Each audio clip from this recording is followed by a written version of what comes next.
Hello friend, मैं माही स्वागत करती हूँ हमारे चैनल पीएचडी वाली साहित्य अकेडमी में। फ्रेंड्स, आज का जो हमारा टॉपिक रहने वाला है बहुत इम्पॉर्टेंट है। आज हम आदिकाल के महत्वपूर्ण तथ्य और कथन विद्वानों को देखेंगे। अगर आप नेट, सेट, टीजीटी, पीजीटी किसी भी हिंदी एग्जाम्स की तैयारी कर रहे हैं तो आप मेरे साथ जुड़ सकते हैं। निश्चित ही ये मेरा प्रयास आपके एग्ज़ाम के लिए सार्थक रहेगा। तो देखते हैं सबसे पहला क्वेश्चन हमारा क्या आ जाता है। मैंने कुल यहाँ पे 35 क्वेश्चन रखे हुए हैं और जल्दी जल्दी देखते हैं, बहुत इम्पॉर्टेंट है। सर्वप्रथम किसने उत्तर अपभ्रंश को पुरानी हिंदी कहा है? तो आंसर हो जाएगा चंद्रधर शर्मा गुलेरी। हिंदी के आरंभिक रूप को अवहट किसने कहा है? डॉक्टर भोला शंकर व्यास ने। तीसरा नंबर क्वेश्चन है कि इस प्रकार 10वीं से 14वीं शताब्दी काल, जिसे हिंदी का आदिकाल कहते हैं, भाषा की दृष्टि से अपभ्रंश का ही बढ़ाव है। यह कथन किसका है? हजारीप्रसाद द्विवेदी का है। उत्तर अपभ्रंश की रचनाओं का अपने इतिहास में विवेचन करने वाले एवं उसे हिंदी साहित्य के अंतर्गत स्थान देने वाले विद्वान हैं। कौन कौन से हैं ये देखना है। राहुल सांकृत्यायन, राम कुमार वर्मा, श्याम सुंदर दास और हजारीप्रसाद द्विवेदी। उत्तर अपभ्रंश को क्या कहा जाता है? आरंभिक हिंदी कहा जाता है। आरंभिक हिंदी को क्या कहा जाता है? उत्तर अपभ्रंश कहा जाता है। ठीक है, फिर देखते हैं यहाँ पे छठा नंबर हमारा क्वेश्चन है कि शिव सिंह सेंगर ने हिंदी का प्रथम कवि किसे माना है? तो यहाँ पे हो जाएगा पुंड को या फिर पुष्य को। ठीक है, यानी कि ये दोनों नाम एक ही कवि का है, पुंड कहें या फिर हम पुष्य कहें। उसके बाद आता है राहुल सांकृत्यायन ने हिंदी का प्रथम कवि किसे माना है? तो सहरपाद को माना है। ठीक है, यानी कि सरहपा जिसे बोलते हैं उन्हीं का नाम है। गणपति चंद्र गुप्त ने हिंदी का प्रथम कवि किसे माना है? शालिभद्र सूरी जी को माना है। राम कुमार वर्मा ने हिंदी का प्रथम कवि किसे माना है? स्वयंभू को माना है। और राम कुमार वर्मा ने अपभ्रंश का प्रथम कवि किसे माना है? तो उन्होंने उसे भी स्वयंभू को ही माना है। सर्वसम्मत मत के अनुसार हिंदी का प्रथम कवि कौन है? तो वो कौन है? सरहपा है। ठीक है, सिद्ध सरहपा, सरहपाद भी इसका नाम है। सरोज, वज्र आदि कई नामों से जाने जाते हैं फ्रेंड्स। नेक्स्ट हमारा क्वेश्चन है हिंदी काव्य धारा में सरहपा की कुछ रचनाओं का संग्रह किसने किया है? हिंदी काव्य धारा में तो किसने किया है? हिंदी काव्य धारा किसकी रचना है? तो राहुल सांकृत्यायन की, तो उन्होंने ही किया है। ठीक है, नेक्स्ट हमारा क्वेश्चन है कि किस भारतीय भाषा में रचित इस्लाम धर्मावलंबी कवि का प्रथम रचना है? तो अपभ्रंश भाषा में वो इस्लाम कौन कवि है?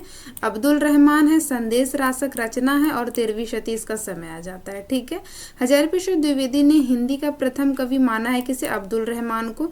सामान्य रूप से हिंदी साहित्य का आरंभ माना जाता है किसे? सिद्धों की रचनाओं से। ठीक है, ग्रंथ रूप में हिंदी का प्रथम साहित्यिक रचना है कौन से जो कि ग्रंथ बना है? तो वो है श्रवकाचार्य। किसकी रचना है? देवसेन की। ठीक है, शुक्ल जी ने पुरानी हिंदी को कहा है क्या? प्राकृताभास हिंदी या फिर अपभ्रंश, दो नाम दिया इन्होंने।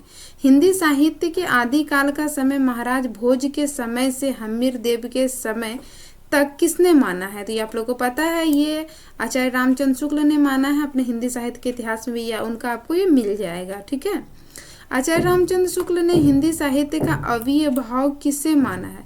तो किससे माना है? प्राकृत की अंतिम अपभ्रंश अवस्था से माना है। ठीक है, 20वां नंबर हमारा क्वेश्चन है कि उस समय जिसे गाथा कहने से प्राकृतिक का बोध होता था, वैसे ही दोहा या दोहा कहने से अपभ्रंश या प्रचलित काव्य भाषा पद समझा जाता था। यह कथन किसका है? तो ये कथन है शुक्ल जी का, आचार्य रामचंद्र शुक्ल का।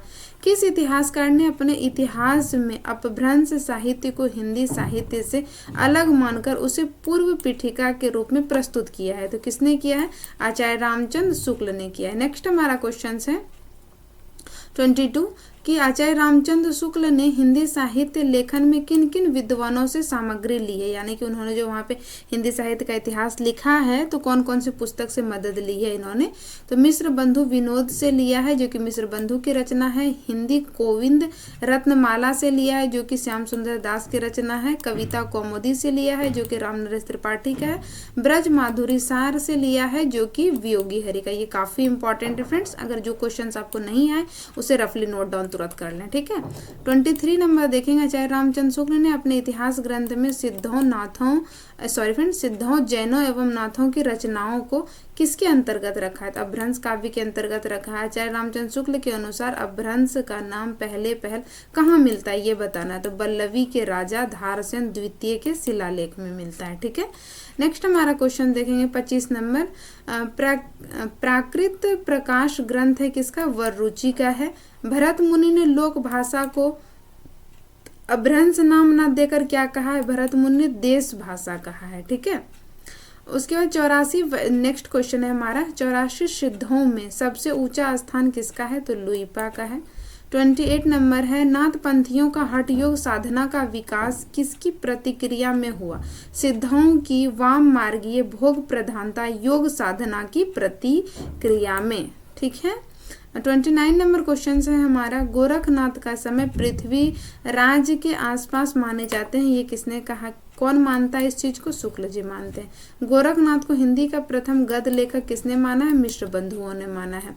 नेक्स्ट क्वेश्चन है हमारा कि शंकराचार्य के बाद इतना प्रभावशाली और इतना महिमा मान्वित भारतवर्ष में दूसरा नहीं हुआ। भारतवर्ष के कोने कोने में इनके अनुयायी आज भी पाए जाते हैं।